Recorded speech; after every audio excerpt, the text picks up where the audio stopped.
here for those concerts in next month, I think they might be, Angie. I don't know how they did that. I don't even know what that feels like. Freezing. Impressive. Freezing. Thank you, Maddie. Well, an international sumo competition will be held in Australia for the first time in almost 50 years. Stars of the sport will compete in Melbourne before travelling to Sydney, giving audiences a unique insight into ancient Japanese traditions. Festival Hall, famously shaken up by rock royalty. And now slammed by sumo wrestling royalty. Hi everyone, see you soon in Australia. Hiroki Sumi, 260 kilograms, two-time Japanese divisional champ. Next Friday's headline act, determined to convert us to his religion. It's really enjoyable for me to show sumo around the world, showing traditional Japanese culture. Also coming, Rami Elgazar, 240 kilograms, Egyptian star of the American sumo circuit. You win by pushing your opponent to the ground or out of the ring. When you see it from outside, you feel like, oh, just two fat guys push each other. No, you can find your way to win in just blink of your eye, like really quick. Oh, he pushed him out, doesn't he? He pushed him out, yeah. Melbourne fans love sumo on YouTube. Seeing it live, a dream come true. If you hear the impact, the collision, it's like two cars hitting each other. You can hear the sound, you can feel the intensity.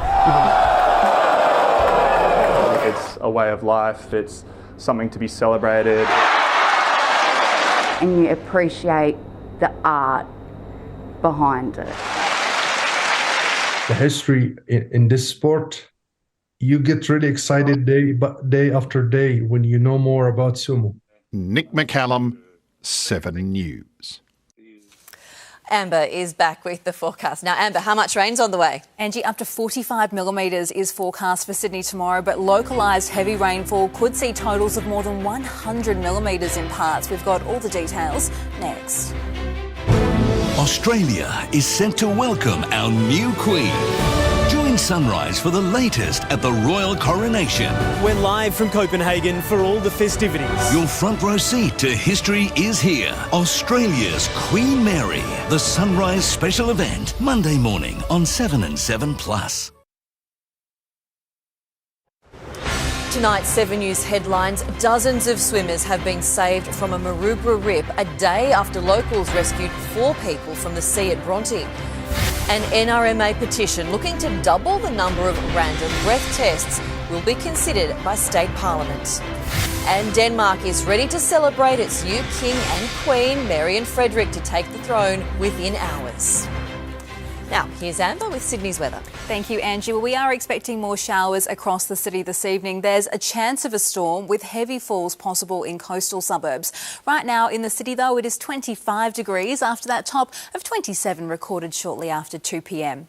We do have severe weather warnings in place across northern and southern inland parts of the state tonight, with severe isolated thunderstorms likely to produce heavy rainfall and damaging winds. But closer to home, a coastal trough and moist southeasterly winds are set to see showers intensify this evening and into Monday. The heaviest falls over the coming days are forecast mainly across the state's east, with totals of up to 100 millimetres possible across parts of Sydney. Further north, tropical lows along a monsoon trough are also maintaining heavy rainfall and storms across the tropics, with up to 150 millimetres forecast tomorrow in Darwin. Showers are also on the way for Canberra and for Brisbane. Totals there much less though. Melbourne 28 degrees under partly cloudy skies. Cloud clearing tops of 23 degrees in Hobart. Adelaide's expecting a sunny 34, a sunny 37 degrees on the way for Perth.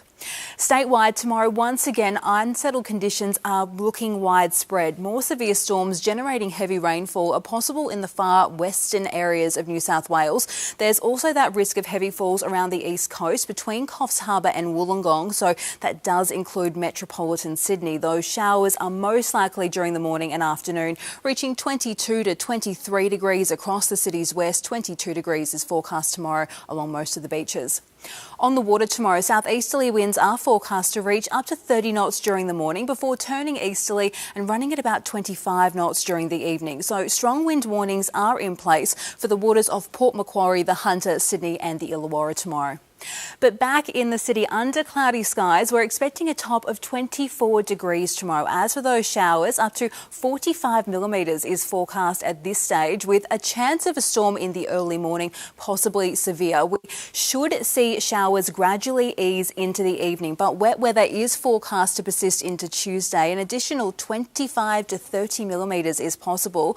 Currently, the showers aren't really set to clear until late Thursday at this stage, with a return to mostly sunny skies forecast on Friday, but until then we've got plenty of showers on the way, Angie. That is a lot of rain. Thank you, Amber. And that is 7 News for this Sunday. We'll have updates for you throughout the evening, and Sunrise is live from 5 a.m, full coverage as Mary becomes Queen of Denmark. I'm Angie Asimus from all the team. Thanks for your company.